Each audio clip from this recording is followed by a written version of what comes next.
क्या उर्फ सतीश भोसले ह्याचा एका तरुणाला मारहाण करतानाचा व्हिडिओ सोशल मीडियावर व्हायरल झाला आणि त्यानंतर त्याच्या विरोधात पोलीस स्टेशनमध्ये तक्रार झाली। त्यानंतर पोलीस प्रशासनाकडून त्याच्या घरावर छापा टाकण्यात आला। छापा टाकल्याच्यानंतर त्याच्याकडे अनेक वन्य प्राण्यांना पकडणारे साहित्य सापडल्यानंतर खोक्याला प्रयागराज इथून अटक करण्यात आली।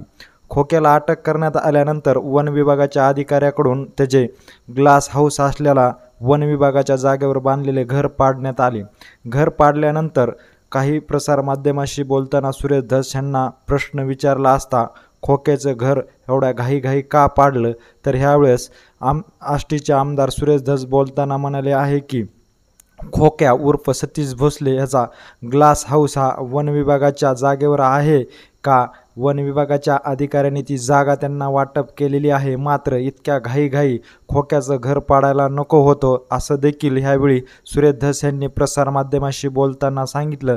ते पुढे बोलताना म्हणाले आहे की खोक्याचं घर पाडण्या अगोदर खोक्याला एक नोटीस देणं देखील तितकंच महत्त्वाचं होतं, मात्र त्याला नोटीस न देता त्याचं घर पाडणं हे योग्य नाही।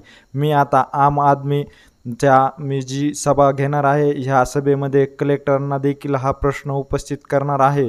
खोक्या उर्फ सतीश भोसले ह्याला नोटीस न देता वन विभागाच्या अधिकाऱ्याने त्याचं घर कुठल्या अधिकाऱ्यावर पाडलेलं आहे याचं देखील आता आम्हाला उत्तर हवं आहे असं देखील सुरेश धस यांनी बोलताना सांगितलेलं आहे।